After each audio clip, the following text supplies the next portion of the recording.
सर्वांना जय भीम आणि जय संविधान. अगोदर तुम्ही ही कमेंट बघा.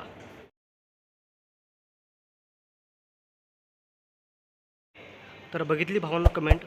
लोकांना असं वाटतं ना की मी इंस्टाग्रामवरती कमेंट करणार, आमचा पत्ता कुठं कोणाला मिळणार आहे, कोणाला नाही, आमचं कोण काय वाकडं करणार. पण ते विसरतात की तुम्ही महाराष्ट्रामध्ये जर असले तर तुम्हाला कुठल्याही कानाकोपऱ्यातून भीमसैनिक तुम्हाला चोप देणार. पण तुम्ही असं निर्लज्जसारखं मनुवाद पसरवता. डॉक्टर बाबासाहेब आंबेडकरांना जे महापुरुष आहेत त्यांना ट्रोल करण्याचा प्रयत्न करता. तुम्हाला काय मिळत असेल बरं का? तुम्ही अज्ञानीसारखं महापुरुषांना ट्रोल करण्याचा प्रयत्न करता. तुम्हाला शिक्षण, मला खरंच असं वाटतं की शिक्षण तुमचं बिलकुलच नाही आहे.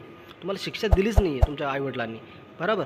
पण आता जे हा व्यक्ती होता ज्यांनी शिवी दिली आहे डॉक्टर बाबासाहेब आंबेडकरांना, तर याला भीमसैनिकांनी चोप दिला आहे बघा.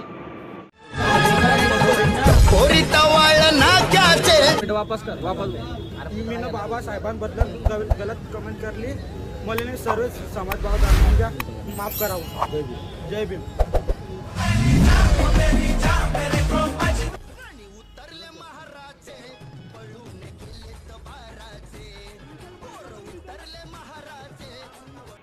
तर बघितलं भावांनो, कशाला उगाच डॉक्टर बाबासाहेब आंबेडकरांना किंवा कुठल्याही इतर महापुरुषांना आपण ट्रोल करायचा प्रयत्न करायचा.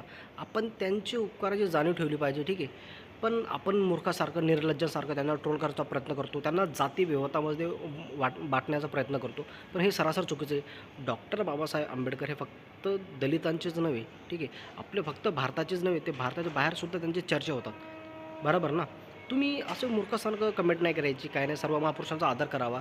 पण याला जो चोप दिला आहे, मला तरी वाटतं की भीमसैनिकांनी बरोबर केले. तुमची काय प्रतिक्रिया आहे मला कमेंटमध्ये सांगा. तुम्ही माझा व्हिडिओ कुठून बघताय हे पण मला कमेंटमध्ये सांगा. जय भीम आणि जय संविधान.